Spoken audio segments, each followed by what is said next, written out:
Looking around at other people, you will have realized that you are different from the people around you. You may be taller or shorter, have different hair, or even different colored skin. While looking around, you also likely realize that you and the people around you have many more similarities than differences. These distinctions that you have spotted are what make you an individual. They are different, but not strong enough to separate you and the people around you as a completely different species. You and the people around you are a population, a group of individuals of the same species, typically separated from other members of the same species due to natural occurrences. It was discovered by both Alfred Wallace and Charles Darwin that populations evolve over time. This principle is known as the evolution of population. There are five major influences for the evolution of population: natural selection, genetic drift, gene flow, mutation, and non-random mating. Today, we will be exploring these different mechanisms of evolution, starting with natural selection. Natural selection is the process through which populations of living organisms adapt and change. This simply means that individuals in a population naturally have variation. This variation allows some individuals to have traits that are better suited to their environment. This is one of the harder mechanisms to see in person over a short time, as natural selection happens over long periods of time. One way to visually see this mechanism is through predation. As you can see here, we have a grasshopper. Grasshoppers have different colors depending on their environment. This is primarily caused by predation. Grasshoppers that stand out, like this white grasshopper, are more likely to be caught and eaten by their predators like this sparrow. The grasshopper's habitat naturally selects for the best color to increase their survival chance. This natural selection due to predation over time will lead to the grasshopper's population to become more akin to their environment, thus increasing their survival chance over time. Switching gears, we now have gene flow. Gene flow is one of the easier mechanisms to witness in real time. Gene flow is also known as migration, and it is the movement of individuals and the genetic material they carry from one population to another. You likely see gene flow on a daily basis. An excellent example that you can walk outside and likely see is bird migration.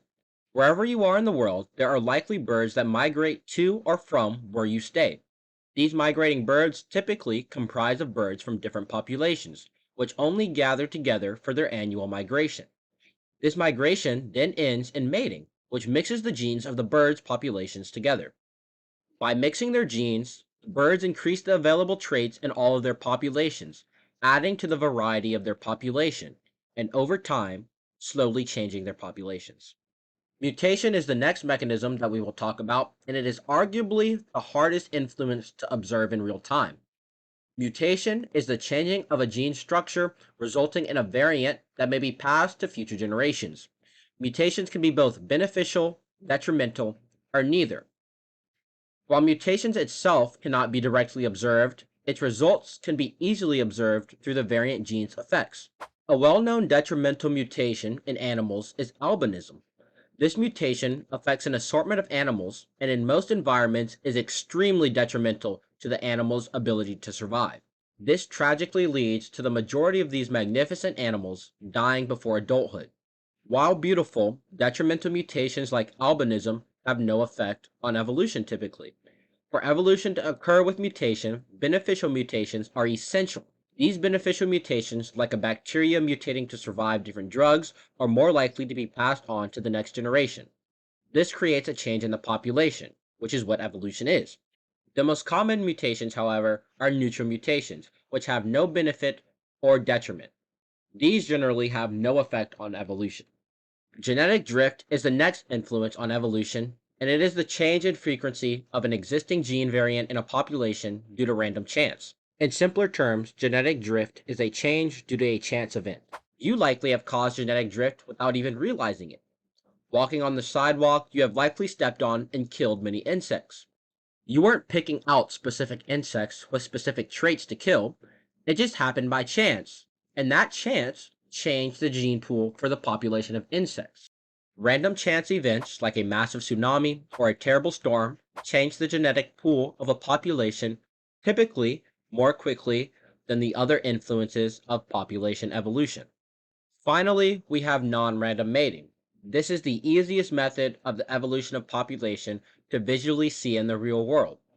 Non-random mating is organism mating that has not occurred due to chance. This can most easily be seen in modern birds. Birds of paradise have been known to have exorbitant dances they put on to enchant a potential partner. Songbirds sing elaborate songs to attract mates, and bowerbirds build entire structures to try and attract a mate. On this planet, there are a plethora of organisms, all of which have some sort of mating selection, like the female or male birds that look for a specific trait in their partners before deciding on mating. Non-random mating changes the gene pool of the population, evolving the population to hold more traits which increases their chance of mating. This ends our short delve into the mechanisms of the evolutions of population. This is an extremely interesting topic and something I can't wait to research in the future. I personally also want to see how hybrids have affected the evolution of population over time and how they continue to do today. Anyway, that's the end of the video. All of my resources that I have used have been linked below. Hope you all have a good one.